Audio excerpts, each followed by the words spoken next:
Good evening, Gooners. Good evening, football fans. Now, we are bringing you a show tonight because it looks like Martin Zubimendi has signed on the dotted line. So, before we carry on, we're going to try and unlock the new Arsenal signing, Martin Zubimendi, to check him out and see what makes him such a standout player for the Arsenal. I've got to say, I'm quite excited by this one. But before we carry on, I'm just going to say good evening to Statman Richard. How you doing, bro? Brilliant. Yeah, I'm very good. Thanks very much. So I've got a question for the chat before we start. What are your feelings towards Martin Zubimendi? Do you like him? Can he fill the boots of Jorginho and Partey if Partey goes? And what would you rate him out of 10? Let us know in the chat. Get involved, guys. So, how do you want to start this one, Richard? What do you want to start it with, bro? Go ahead. Well, so he's been in London. He's had his medical. He signed all the paperwork, and we're just waiting for the new financial year to open for us to send the paperwork off and make it or ratify it and make it all official. You'll then see on his social media release a goodbye to the Sociedad fans. You'll see Real Sociedad say goodbye to him, and then you'll see our media team put out welcome to Arsenal kit presentation video. And I reckon that will be in the first week. Yeah, I reckon that will be within the first week of the July. So, but we're going to look at what our problems in the midfield have been. Yeah. Like how Martin Zubimendi might help that, and we'll look at some of the stats and bits that make us feel that he is that person to be a pivotal part of our team. Okay, that's cool. I just want to make one point before you go into those points. Yeah. I believe he was meant to go to Liverpool and he backed away from Liverpool. Is that right? Am I right with that? Yes, there was Liverpool. There was a team.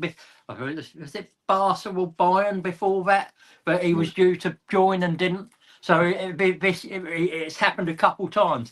What was different this time is that he'd signed some paperwork before, so like a pre-contract agreement. Mm-hmm. So there was if he backed away, there were consequences. But he'd actually given his word in more authority this time, and Arsenal had acted for a long time, and that it was done, and it was just waiting for the bits and pieces to be done. So, what do you think it is that's attracted him to Arsenal, in your opinion? I think Mikel Arteta's sold him on what he wants to do with him, wants to do with the team, okay, and in the team. So the bigger picture could have a big part to play in this, then, yeah. Yes. Right. Before we carry on, Rich. Evening, Emerson. Good to have you on, mate. Hope your charity walks are going well, mate, and you're raising loads and loads of money. I wish you all the best with it. My point of view will be perfect for us, and he's a good passer, and he will. Okay, fair enough. And then we've also got, let's have a look. We've also got Sports Back. Welcome back, mate. Sports Back. Glad you're with us. Hey, guys, glad we finally got over the line. On to the next. Totally agree with you, mate. Totally agree. We do need to keep the ball rolling. Right, Richard, over to you, mate, and to make your first point of what does Zubimendi bring to Arsenal, mate? What does he bring to Arsenal? Well, if you look at last season, there were so many games where we were slow progressing the ball and slow on with our passing and our tempo. So, and this caused us trouble, especially when breaking down those low blocks. Zubimend, it will dictate the tempo really well. He will pass the ball fast. He will slow it down when it needs slowing down. He's very good at getting balls through the lines from front to back. He's very good with nice little balls over top. I think if you watched the Spain-Portugal game recently, his link up with Marino for their second goal, they eventually went on to lose that in extra time, but it gives you a glimpse. He's also an interceptor. He's not a tackler as such. He will tackle and he wins most of his ground duels, but he prefers to intercept the ball and get it. The other thing is he's such a good reader of the game.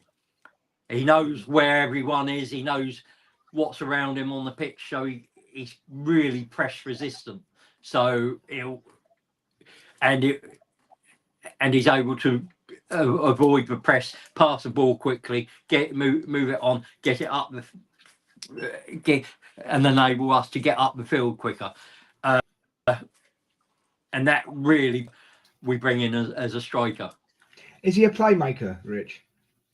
He's a defensive playmaker, yes. He's a defensive player, okay. So he's going to play the party role, isn't he, really? Yeah, so think of him as a cross. Think of him as a cross between Busquets and Cazorla. Oh, right. Okay. So we'll have that Cazorla technique and the passing and the tempo. Yeah. And defensive game and he was a pretty decent player and tempo setter himself, but I'd merge them in. You've got Zubimend in there. Yeah, I mean that midfield. For example, if you've got, and I can give you combinations here, depending if players stay or go, right? So I know that Odegaard has not had the best season last season, right? But if you've got a midfield of Odegaard, Rice, and Zubimend, or even Partey, Rice, and Zubimend, or Odegaard, Zubimend and Partey, there's 3 different combinations straight away, isn't there? And you could put Zubimend in certain games, Zubimend, Marino, and Nwaneri. Well, there you go. There's 4. Oh, straight off the bat that we've just thought about.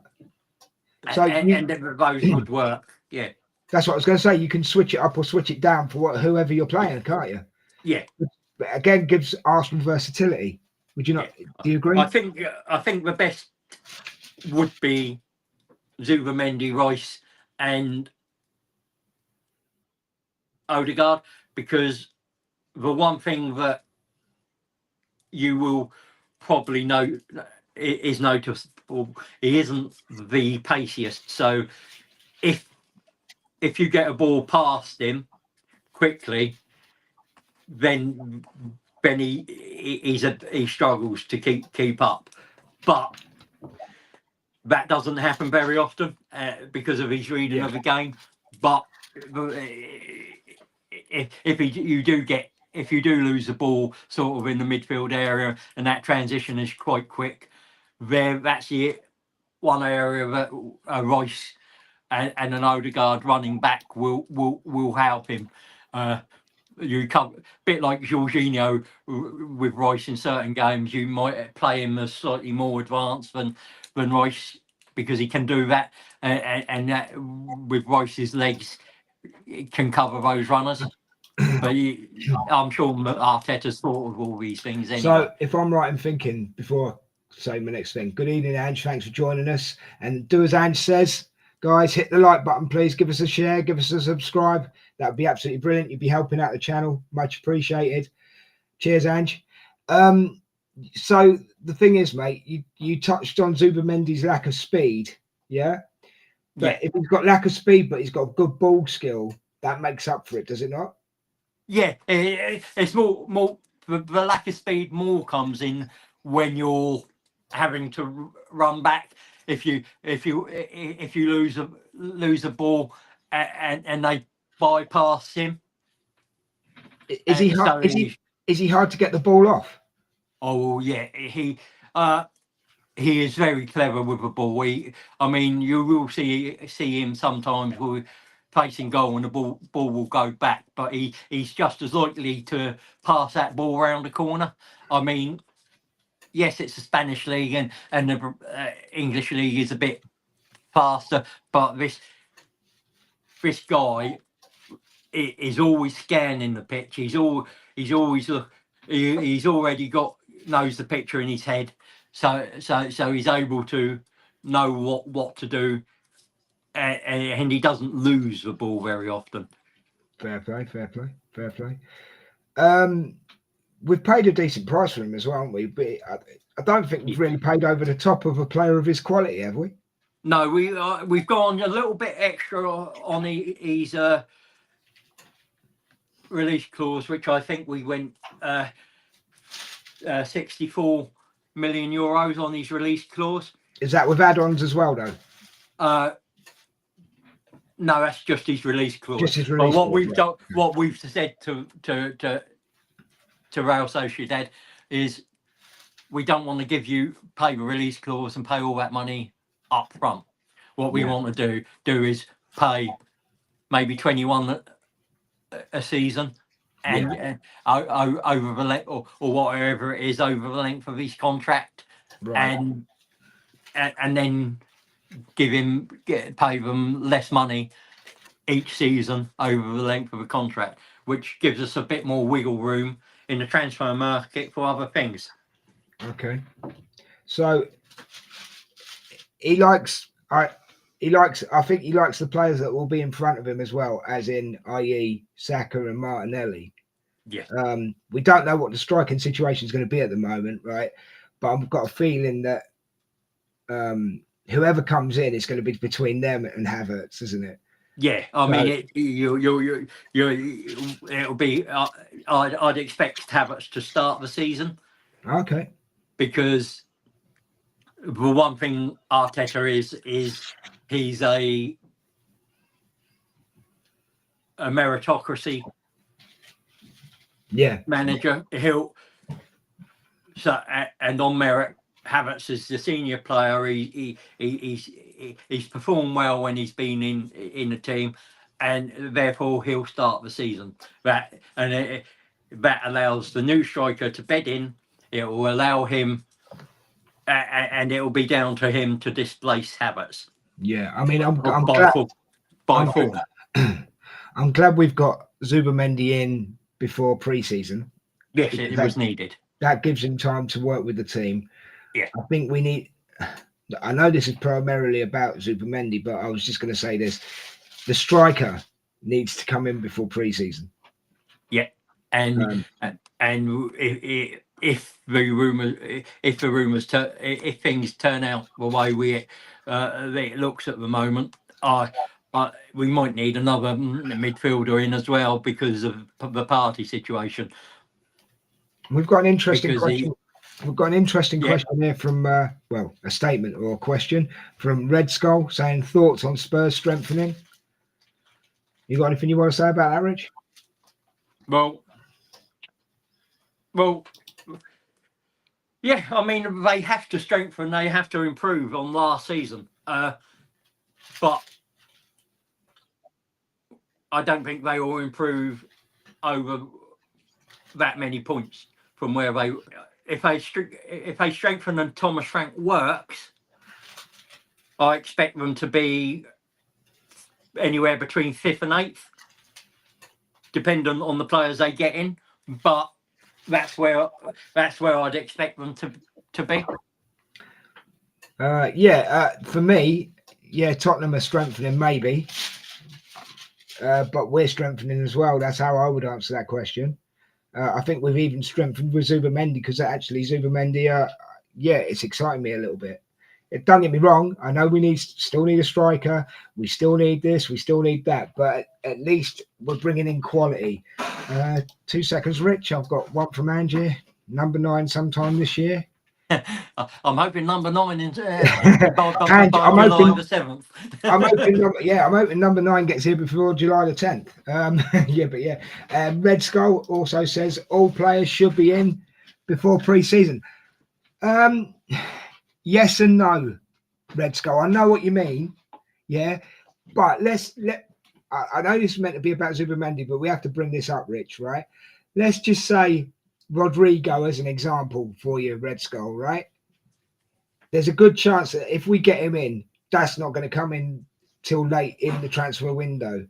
So you can't get everyone in pre-season. But I know we'd all love everybody bought in the first week. That would be amazing. Yeah. But it never happens that way, does it? So, what do you want to say about that, Rich? Well, I agree with the majority of them. If you can get your striker, you've got Zubimend in and you get Kepa in.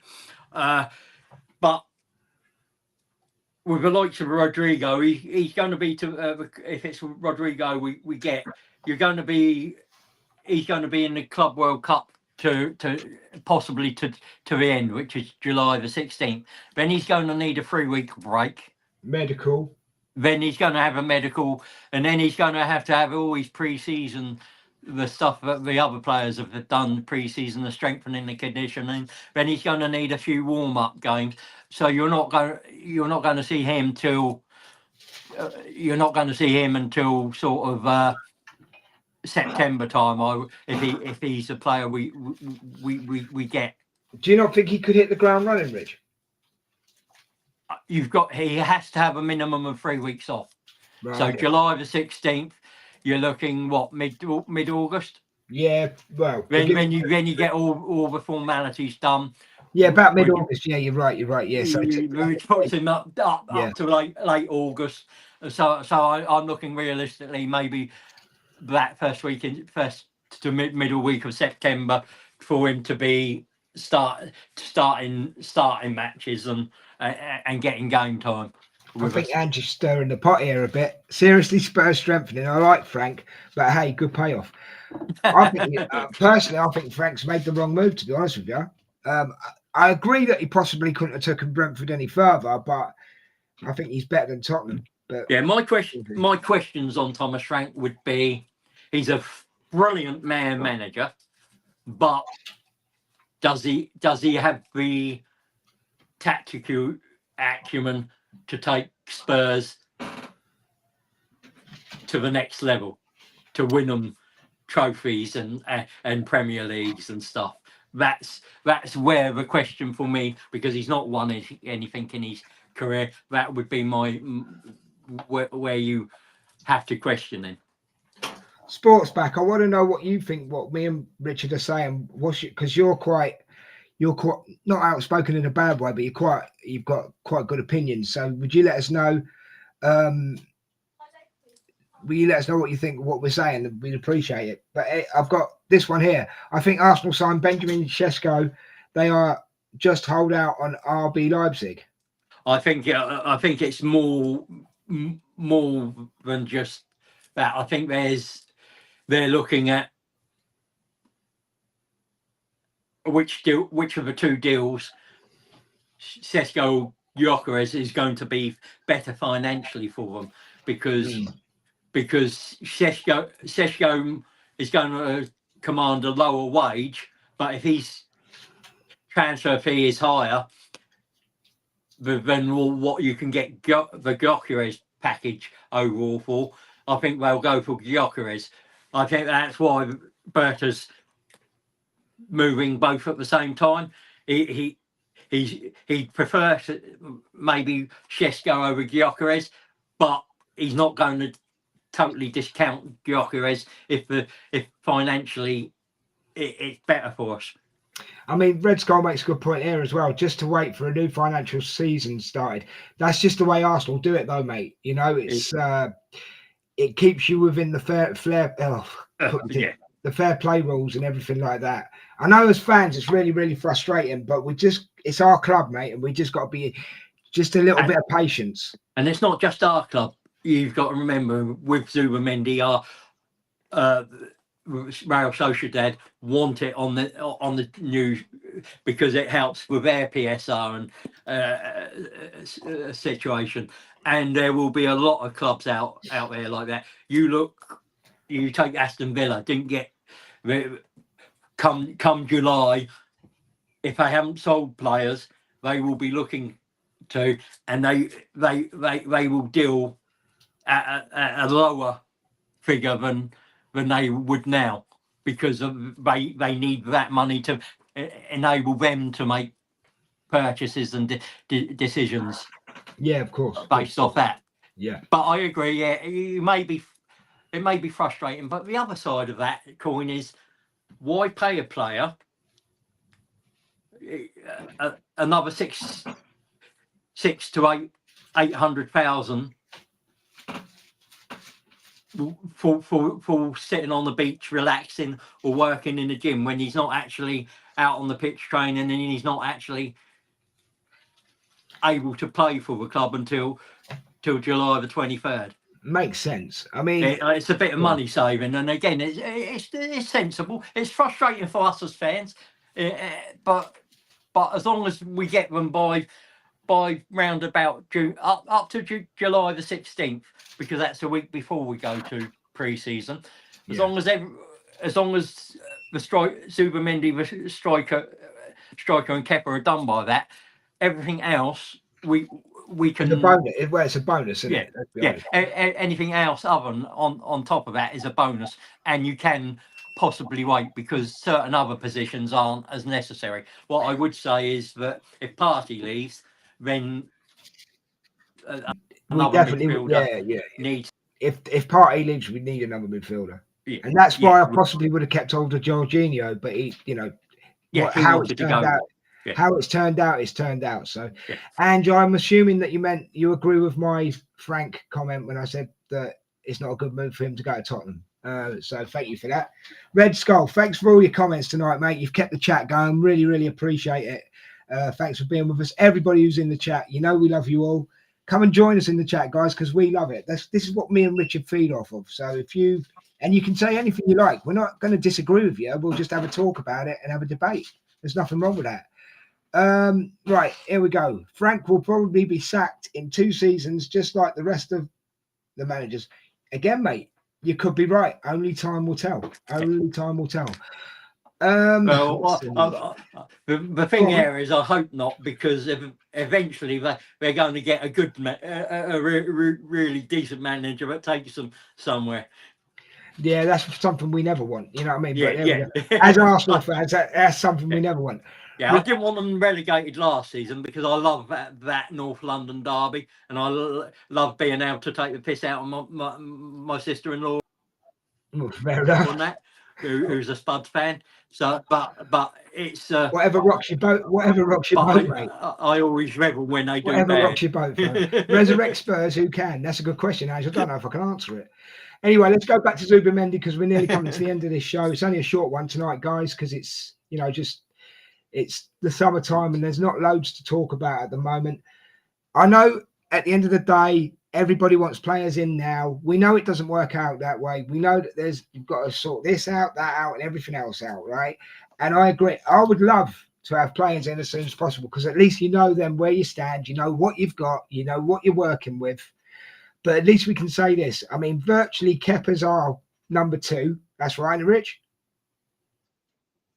Yeah, Kepa will be our number 2. Yes, from all the reliable. Right, and we've now got Zubimend. We've now got Zubimend coming. Yeah, which is basically he's signed everything. It's just dotting the I's and crossing the T's. I'm excited about him coming. Are you excited about him coming, Rich? Yeah, I'm going to love seeing this guy play, and especially you put the runs Martinelli and Saka make from deep, and even sometimes Odegaard, but we don't pick out and we don't make those passes to him. Yeah, and it ends up with them running offside and being frustrated and having to come back. he will see those runs and he will make those passes. So he'll help on the trend, and he's also got a bloody good shot on him. He doesn't convert many, but he gets 50% of his shots on target. He can hit it from distance as well, can't he? Yeah. Yeah. So Red Skull got another one for us. Keep them coming, brother. While the show's on, keep them coming. We don't mind. How many players you think Arsenal will get this season? Well, you've got Kepa, you've got Zubimend, you've got Gyökeres, or you've got Šeško, or we might even get both. I don't know. I know that's pie in the sky, but you just never know, right? Yes. We may get Rodrigo. So there's 5. If Partey leaves, I think we'll go and get another midfielder. It might be, yeah. I think we might get cover for Saka. Might do. I'm not, but that's not 100%. So I'm looking at 7. How many are you looking at, Rich? Well, I think we need 8 or 9, but I think we'll probably get about 6, 7, and then players like Max Dowman and a few of those that are, because we've still got the kicks to look around at as well, haven't we, that we can bring through. Yeah, the academy that might.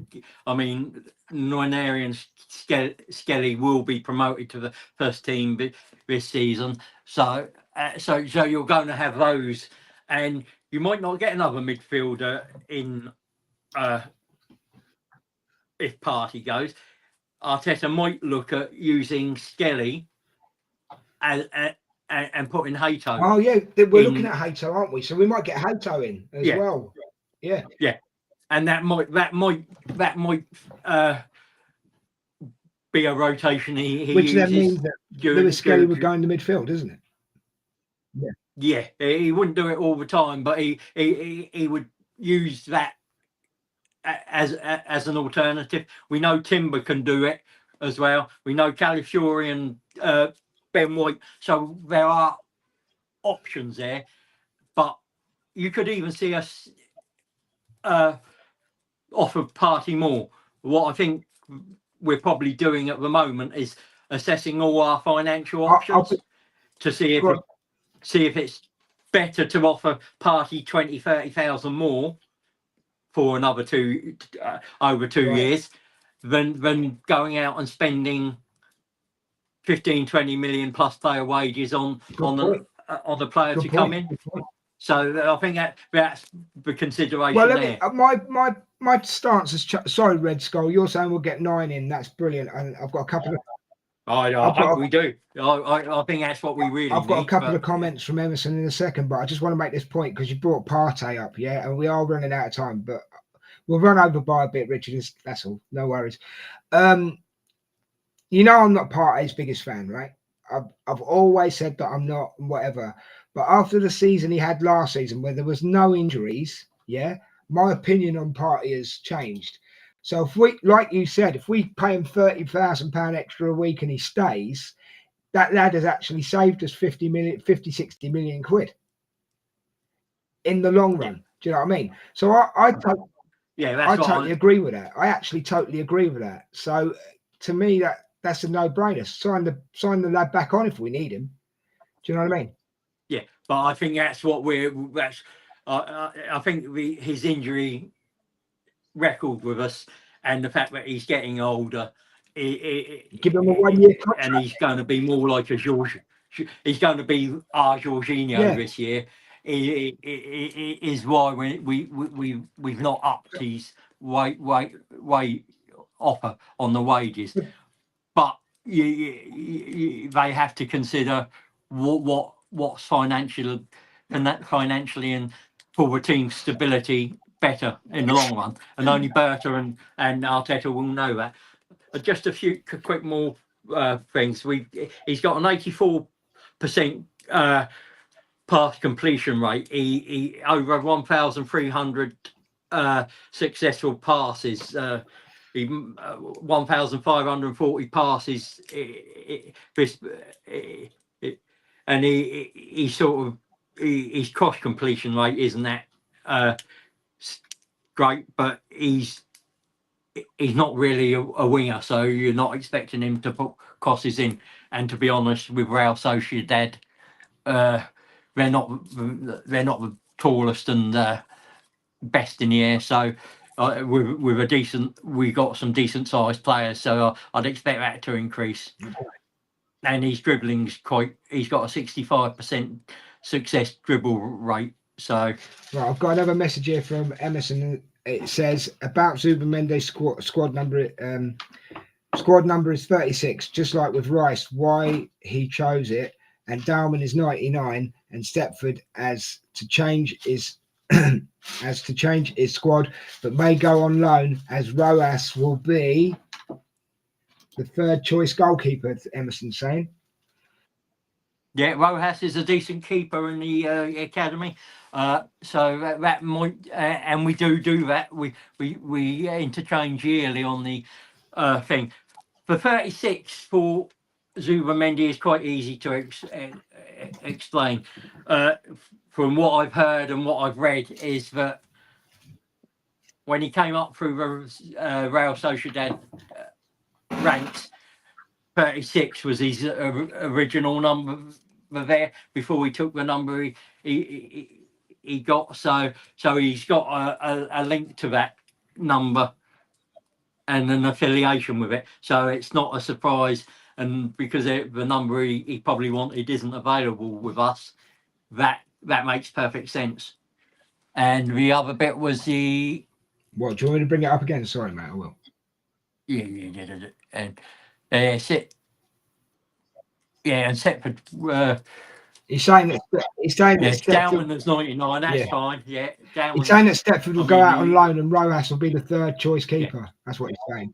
Yeah, I think Setford needs first team football, and Rojas will be your third choice.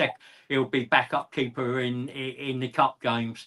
I don't expect to see against the lesser teams in the FA Cup and the Carabao Cup, Raya anywhere near the bench. Okay, so I'm going to go on Emerson's. Sorry, not Emerson. I've done Emerson's. I apologise. Red Skull. Suppose we find someone for 20 million, like the France's midfielder Agnome. I will. I will agree with letting Partey go, because why having someone on high wages on the bench? But he's. It's just do the maths. I think it's like. Let's get the calculator up. I think it's about 15. Him do maths. I think it's like about 15 million for 230,000. Yeah. Right, mate. While you're doing that, I'm going to say this. Yeah. End of the day, they're both valid points, right? But you can't guarantee that you're going to get someone for 20 million. So do you pay him? Do you give him higher wages, or do you? And then you might go hunting for that player and still not get them. He's already at the club. There's pros and cons for both. Do you know what I mean? There's absolute pros and cons for both. And we know how Partey plays as well. And hitting the ground running, all that stuff that people talk about, and not Premier. You could bring in a midfielder for £20 million, not Premier League proven, that sort of stuff. So sometimes it's better the devil you know than the devil you don't. Yeah. So it'd work out about 11,960,000 to increase these wages to 230,000. You look at that 20 million on a Gume, that's just the transfer fee. Then he's what if he's 80,000? That's 800,000 times. That'd be about another 4 million on that, which is what.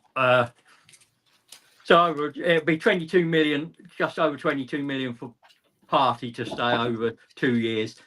For Agumi, 16, you'd be looking closer to 40 million if you did a 5-year contract.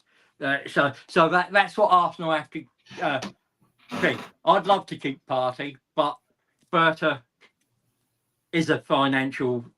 That's where he comes from. He was a banker before he and he used to run in his local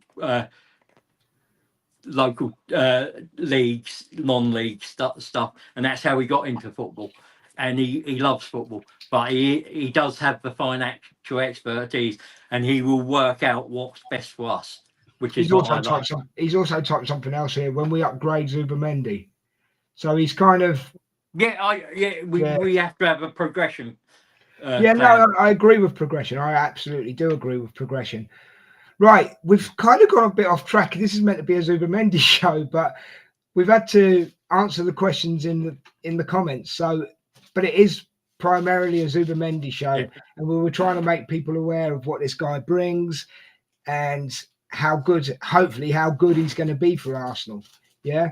And let's be honest, Arsenal needs some success when it comes to bringing players in. And I think this guy fits the bill, to be quite honest with you. Richard, your final thoughts on that, and then I think I'm going to close this one down, mate. I think you'll be hugely impressed once you see him in the shirt, and once he's settled, once he's adapted to the team and the league, he will be a success, and I expect him to be one of the pieces that help us lift silverware this season. No, that would be so cool. That really would. I'm going to let Emerson have the final comment here before I close it. All right. Zuby song to Scooby Doo. Zuby Doo, where are you?